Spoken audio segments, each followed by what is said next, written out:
BRK news channel ప్రేక్షకులకు నమస్కారం.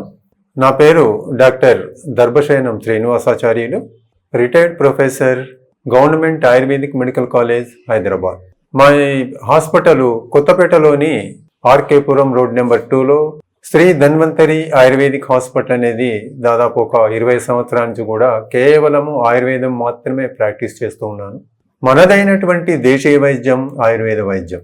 ఈ ఆయుర్వేద వైద్యం లోపల కూడా చాలా వరకు కూడా ఎన్నో రకాలైనటువంటి దీర్ఘకాలిక వ్యాధులే కావచ్చు, స్త్రీలకు సంబంధించినవి కావచ్చు, చిన్నపిల్లలకు సంబంధించినవి, రకరకాల వ్యాధులకు కూడా అద్భుతమైనటువంటి చికిత్సలను అందించి ఎంతో మందికి కూడా ఆరోగ్యాన్ని చేకూర్చినటువంటి దాఖలాలు మన ఆయుర్వేద వైద్యానికి ఉన్నాయి. ముఖ్యంగా మన బీఆర్కే న్యూస్ వాళ్ళు కూడా ఆయుర్వేద వైద్యాన్ని ప్రోత్సహిస్తున్నందుకు వారికి మనసారా అభినందనలు తెలియజేస్తున్నాను. ఎందుకంటే ఇప్పుడు ప్రస్తుతము ఉన్నటువంటి సమాజం లోపల ఆరోగ్యానికి పెద్దపీట వేయాల్సి వస్తుంది. ఎందుకంటే ఎలా ఉందంటే జనరేషన్ టు జనరేషన్ చాలా గ్యాప్గా రావటం వల్ల ఉరుకులు పరుగులైనటువంటి జీవితాన్ని వెల్లదీస్తూ ఎన్నో రకాల వ్యాధులకు గురవుతూ చికిత్సలో కూడా ఎలాంటి ఫలితాలను కూడా ఆశించక చాలా మంది కూడా నిరుత్సాహంగా ఉంటున్నారు. దయచేసి ప్రేక్షకులకు అందరికీ కూడా మరొకసారి మనవి చేస్తున్నాను, ఆయుర్వేద వైద్యంలో కూడా చాలా రకాల వ్యాధులకు కూడా ఎన్నో అద్భుతమైనటువంటి చికిత్సలు ఉన్నాయని గుర్తు చేసుకోండి. ఈరోజు ముఖ్యంగా ఒక వ్యాధిని తీసుకొని దానికి సంబంధించినటువంటి ఆయుర్వేదం లోపల ఎలాంటి చికిత్సలు ఉన్నాయో చూద్దాం. దాదాపు ఇప్పుడు వచ్చేటువంటి వ్యాధులన్నీ కూడా లైఫ్ స్టైల్ డిజార్డర్స్గా చెప్పవచ్చు. ఒకప్పుడు ఏదైనా ఒక వ్యాధి వచ్చింది అంటే ఒక ఏజ్ ఉండేదండి, ఒక వయసుతోటి సంబంధం ఉండేది. ఇప్పుడు ఏజ్ తోటి సంబంధం లేకుండా వచ్చేటువంటి వ్యాధులు చాలా పెరిగిపోయినాయి. కీళ్ళ నొప్పులు వచ్చినాయంటే ఒక ఏజ్, ఒక 50 సంవత్సరాలు 60 సంవత్సరాలు దాటిన తర్వాత కీళ్ళ నొప్పులు, కంటి సమస్యలు, పంటి సమస్యలు, అలాగే మానసిక సంబంధమైనటువంటి సమస్యలు, ఇవన్నీ ఒక ఏజ్ తోటి సంబంధం ఉండేది ఒక 30 years బ్యాక్. కానీ ప్రస్తుతం అలా లేదు. ముఖ్యంగా ఈరోజు కీళ్ళ వ్యాధికి సంబంధించినటువంటివి అంటే జాయింట్ పెయిన్స్కు సంబంధించినటువంటి వ్యాధితోటి చాలా మంది కూడా బాధపడుతున్నారు. చెప్పాను కదా ఇందాకే, ఏజ్ తోటి సంబంధం లేదు. 15 ఏళ్ల వయసు పిల్లోడు కూడా మోకాళ్ళ నొప్పులు, కీళ్ళ నొప్పులు, మెట్లు ఎక్కలేకపోవటము, ఇవన్నీ కూడా ఏమవుతున్నాయంటే లైఫ్ స్టైల్ డిజార్డర్గా పేర్కొంటున్నారు. ఈ కీళ్ళ నొప్పులకు సంబంధించి రకరకాలుగా చెప్తుంటారు. టైప్స్ ఆఫ్ జాయింట్ పెయిన్స్ అంటుంటాము. ఆస్టియో ఆర్థరైటిస్ అని, రొమటైడ్ ఆర్థరైటిస్ అని, గౌటీ ఆర్థరైటిస్ అని, ఇట్లా రకరకాల పేర్లుగా ఉన్నాయి. ఆయుర్వేద వైద్యము ఇప్పటిది కాదండి, దాదాపు 5000 సంవత్సరాల నాటి ఆయుర్వేద వైద్యం. ఎన్నో అద్భుతమైనటువంటి చికిత్సలే కాదు, ముఖ్యంగా చాలా ఇంపార్టెంట్ కలిగినటువంటి సూత్రాలు కూడా, యోగ సూత్రాలే కావచ్చు, పతంజలి యోగ సూత్రాలే కావచ్చు, ఆహార నియమాలే కావచ్చు, ఇవన్నీ కూడా మన ఆచార్యులు పొందుపరిచినటువంటి అద్భుతమైనటువంటి శాస్త్రం ఆయుర్వేద వైద్యం. అందుకే చాలామంది పేషెంట్లు కూడా చెప్తుంటాము, ఏ వైద్య విధానము గొప్పది, ఏ వైద్య విధానము గొప్పది కాదు అనేటువంటి సమస్య కాదు. మనము రోగికి ఎలాంటి చికిత్సను అందించాము, ఒక రోగి వచ్చినప్పుడు తన వ్యాధికి చికిత్సను తీసుకొని ఫలితాన్ని పొందినప్పుడు అదే best system of the medicine అనుకోవచ్చు. అందుకనే పేషెంట్లకు చాలా మందికి చెప్తుంటాము, మేము ఎప్పటి నుంచో కూడా అలోపతి మందులు వాడుతున్నాము, ఇంకా రకరకాల సిస్టమ్స్ ఆఫ్ మెడిసిన్స్ వాడుతున్నాము, ఆయుర్వేదం వాడొచ్చా, ఆయుర్వేదం లోపల ట్రీట్మెంట్ ఉందా, ఆయుర్వేదం వాడితే వేడి చేస్తుందట కదా, ఇవన్నీ కూడా అపోహలండి. బాగా గుర్తుపెట్టుకోండి, ఆయుర్వేద వైద్యము ముఖ్యంగా నాడీ వైద్యం మీద ఆధారపడి ఉంది. ప్రతి పేషెంట్కు మా హాస్పిటల్లో కంపల్సరిగా నాడీ పరీక్ష చూస్తామండి. ఆ నాడీ పరీక్ష చూసిన తర్వాతనే వైద్యం మొదలు పెడతాం. ముఖ్యంగా ఈరోజు జాయింట్ పెయిన్స్కి సంబంధించి ఇప్పుడు మోకాళ్ళ నొప్పులు కామన్గా అయిపోయినాయి అందరికీ కూడా. మోకాళ్ళ నొప్పులు రాగానే వెంటనే వాళ్ళు ఏం చేస్తుంటే ఆర్థోపెడిక్స్ కానీ ఇంకా వైద్యుల దగ్గర పోయినప్పుడు వెంటనే ఆపరేషన్ అంటుంటారు, అప్పుడు రావటం. ఏదైనా చెప్పా కదా, వ్యాధి అంటే ఒక ఏజ్ చాలా ముఖ్యమైనది. నొప్పులు రాగానే వెంటనే సర్జరీకి పోవడం అనేది కాదు, ఒపీనియన్స్ తీసుకోవడం చాలా ముఖ్యం. అందుకనే స్టేజెస్ ఉంటాము, ఎర్లీ స్టేజ్గా ఉందా నొప్పులు, ఇంకేమైనా స్టేజ్ దాటిపోయిందా, సెకండ్, థర్డ్, ఇట్లా స్టేజెస్ ఉంటాయి ప్రతి వ్యాధికి కూడా. అలాగే మోకాళ్ళ నొప్పులు కూడా. మోకాళ్ళ నొప్పులతోని బాధపడే వాళ్ళకు ఫస్ట్ ఆయుర్వేదంలో ఏం చెప్తారంటే విరేచన కర్మ అనేది చేయించుకోవాలండి. చాలామంది పేషెంట్స్ని అడుగుతుంటాము ఫస్ట్ రాగానే, మోకాళ్ళ నొప్పులు ఎనీ జాయింట్ పెయిన్స్ రాగానే ఫస్ట్ అడిగేటువంటి మేము కంప్లైంట్స్ మోషన్ ఫ్రీ ఉందా అని అడుగుతాం. మోషన్ ఫ్రీ ఉండదు. అందుకే వాతానికి సంబంధించిన చికిత్సగా చెప్తుంటాము జాయింట్ పెయిన్స్. అంటే ఆయుర్వేదం లోపల ఆమవాతము, సంధివాతము అని పేర్లు వీటికి. ఎలాగైతే మనం అలోపతి విధానంలో రొమటైడ్ ఆర్థరైటిస్, ఆస్టియో ఆర్థరైటిస్ అంటామో, అలాగే ఆమవాతము, సంధివాతము, ఈ వాతానికి సంబంధించినటువంటి వ్యాధులు 80 రకాలు ఉన్నాయండి. ఈ 80 రకాల వ్యాధులు కూడా వాతాన్ని శమింపచేసేటువంటి మందులు ఇచ్చినప్పుడే అది తగ్గుతుంది.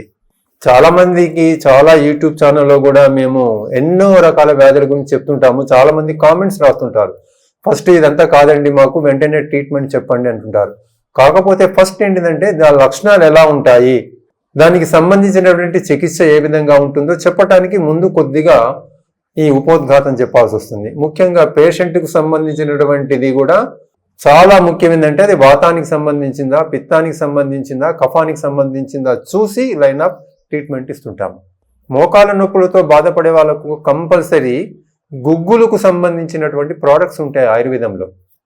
మేము చాలామంది కూడా తయారు చేసి ఇస్తుంటామండి గుగ్గులు. ఇవి గుగ్గులకు సంబంధించినటువంటి ప్రోడక్ట్స్ లోపల ఫస్ట్ ప్రతి ఆయుర్వేదిక్ షాపులో లభ్యమవుతుంది. మేము ఇక్కడ ఏం చేస్తుంటాము చాలా వరకు కూడా మందులు తయారు చేసి ఇస్తుంటాము. According to the text books, మన పుస్తకాల లోపల మన ఆచార్యులు ఏ విధంగా చెప్తుంటారో, ప్రాసెస్ ఏ విధంగా ఉంటుందో దాని ప్రకారంగా మందులు తయారు చేసి ఇవ్వటం జరుగుతుంది. ఇది మహాయోగరాజు గుగ్గులు టాబ్లెట్. ఇది అంటే ప్రతి ఆయుర్వేదిక్ షాపుల్లో కూడా లభ్యమవుతుంది. చాలామంది కూడా మోకాళ్ళ నొప్పులతోటి, కీళ్ళ నొప్పులతోటి బాధపడే వాళ్ళకు ఫస్ట్ చీప్ డ్రగ్ ఏంటంటే గుగ్గులకు సంబంధించినటువంటి టాబ్లెట్స్. ఇది మహాయోగరాజు గుగ్గులు టాబ్లెట్స్. ఇది పొద్దున 2, సాయంత్రం 2 తీసుకోండి.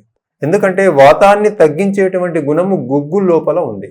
ఆ గుగ్గులు చాలా వరకు కూడా ఇంపార్టెన్స్. ఎనీ టైప్ ఆఫ్ వాత వ్యాధి మహాయోగరాజు గుగ్గులండి. పొద్దున 2, సాయంత్రం 2, ఫస్ట్ ఒక మండలం రోజులు 40 రోజులు వాడాలి.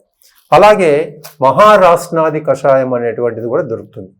అది 4 మూతల మందు, 4 మూతల నీళ్లు, ఉదయము సాయంత్రం ఏవైనా ఒక 40 రోజులు మినిమం వాడండి. దీనికంటే ముందుగా త్రిఫలా చూర్ణం అనేది ప్రతి ఒక్కరికి, ఎవరైతే ఆయుర్వేదాన్ని అభిమానిస్తుంటారో, ఆయుర్వేదం పట్ల అవగాహన ఉన్న వాళ్ళకు త్రిఫలా చూర్ణం అందరికీ తెలుసు. ఈ త్రిఫలా చూర్ణం అనేది ఇంట్లో పెట్టుకుంటే ఒక 10 రకాల వ్యాధులను తగ్గించుకోవచ్చు. మోకాల నొప్పులతోటి, కీళ్ళ నొప్పులతోటి, జాయింట్ పెయిన్స్ తోటి బాధపడే వాళ్లకు త్రిఫలా చూర్ణము పరమౌషధం.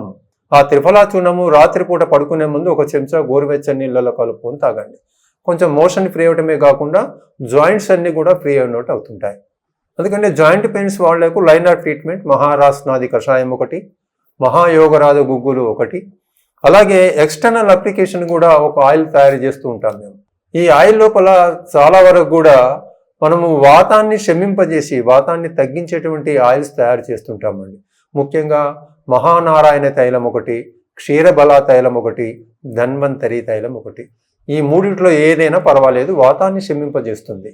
ఈ విధంగా లైన్ ఆఫ్ ట్రీట్మెంట్ అనేది కూడా 40 రోజులు వాడాలి. చాలా మందికి చెప్తుంటాము, ఫస్ట్ ఏ డిసీజ్ వచ్చినా, ఏ వ్యాధి వచ్చినా 50% మందులు. బాగా గుర్తుపెట్టుకోండి. రిమైనింగ్ 50% మన యాక్టివిటీస్ ఏంటిది, మనం తీసుకునే ఆహార నియమాలు కూడా ఇంపార్టెంట్. ముఖ్యంగా ఈ జాయింట్ పెయిన్స్ తోటి, మోకాళ్ళ నొప్పులు, కీళ్ళ నొప్పులతోటి బాధపడే వాళ్ళు తినకూడని వస్తువులు ముఖ్యంగా దుంపకూరలు. దుంపకూరలలో ఆలుగడ్డలు అంటే బంగాళదుంపలు, చామగడ్డలు తినొద్దు. శనగపిండికి సంబంధించినటువంటి మిర్చి, బజ్జీ, బోండా లాంటివి తినకూడదు. చిక్కుడుకాయ అంటే గింజ చిక్కుడుకాయ లాంటివి తినకూడదు. అంతేకాకుండా పచ్చళ్ళు ఉంటాయండి, పచ్చళ్ళల్లో రోటి పచ్చళ్ళు బెటర్, నిల్వ ఉన్న పచ్చళ్ళు తినకూడదు. ఇవి చాలా ముఖ్యము. చాలామంది మేము మందులు తీసుకున్నామండి, ట్రీట్మెంట్ వాడము, తగ్గలేదంటారు. ముఖ్యంగా ఆహార నియమాలు కూడా చెప్తున్నాం. అందుకనే ఆహార నియమాలు పాటించినప్పుడే తగ్గుతుంది. అంతేకాకుండా చాలామందికి అంటుంటాము, జాయింట్ పెయిన్స్ రాగానే మోకాళ్ళల్లో కామన్గా వాడే భాష, గుజ్జు అరిగిపోయింది కదా, అందుకనే ఆ గుజ్జు పెరగడానికి ఏంటిది, మేము ఒక పౌడర్ తయారు చేసేస్తుంటామండి.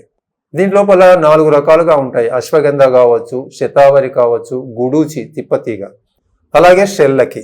అంటే ఈ 4 సంబంధించినటువంటి ఒక పౌడర్ తయారు చేసిస్తుంటాము.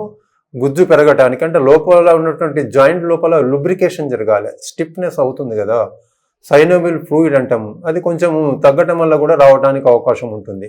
అందుకనే ఈ లూబ్రికేషన్ జరగడానికి ఒక పౌడర్ కూడా తయారు చేసి ఇస్తుంటాము. ఈ విధంగా లైన్ ఆఫ్ ట్రీట్మెంట్ లోపల ఒక టానిక్, టాబ్లెట్, ఈ పౌడరు, అలాగే ఎక్స్టర్నల్ అప్లికేషన్ ఆయిల్, ఈ 4 కూడా చాలా వరకు కూడా జాయింట్ పెయిన్స్ని తగ్గిస్తుంది. తప్పనిసరిగా విరేచన కర్మ కూడా చేసుకోవటం చాలా ఇంపార్టెంట్. ఈ విధంగా మనము ఈ మోకాళ్ళ నొప్పులు, కీళ్ళ నొప్పులకు సంబంధించినటువంటి లైన్ ఆఫ్ ట్రీట్మెంట్ ఆయుర్వేదంలో ఏ విధంగా ఉందో చూసాము. బాగా గుర్తుపెట్టుకోండి, మందులు ముఖ్యం కాదు. మళ్ళీ చెప్తున్నాము, 50% మందులు, రిమైనింగ్ 50% మన యాక్టివిటీస్, మన ఆహారం. కంపల్సరిగా మోకాళ్లకు సాక్సులు వేసుకోండి. దయచేసి నొప్పులు రాగానే వెంటనే సర్జరీ అనకండి. కొంచెం ఒపీనియన్స్ తీసుకోండి, కొద్ది గొప్ప వాడండి, కొద్దిగా వాకింగ్ చేయండి, కూర్చున్నప్పుడైనా కొంచెం మూమెంట్స్ ఇచ్చినట్లయితే చాలా వరకు ఉపశమనం ఉంటుంది. ఈ విధంగా ఆయుర్వేదం లోపల జాయింట్ పెయిన్స్, సంధివాతం కావచ్చు, ఆమవాతం కావచ్చు, సరే ఎలాబొరేటెడ్ స్టడీ ఉంటుంది, ఒక్కొక్క వాతానికి ఒక్కొక్క రకం.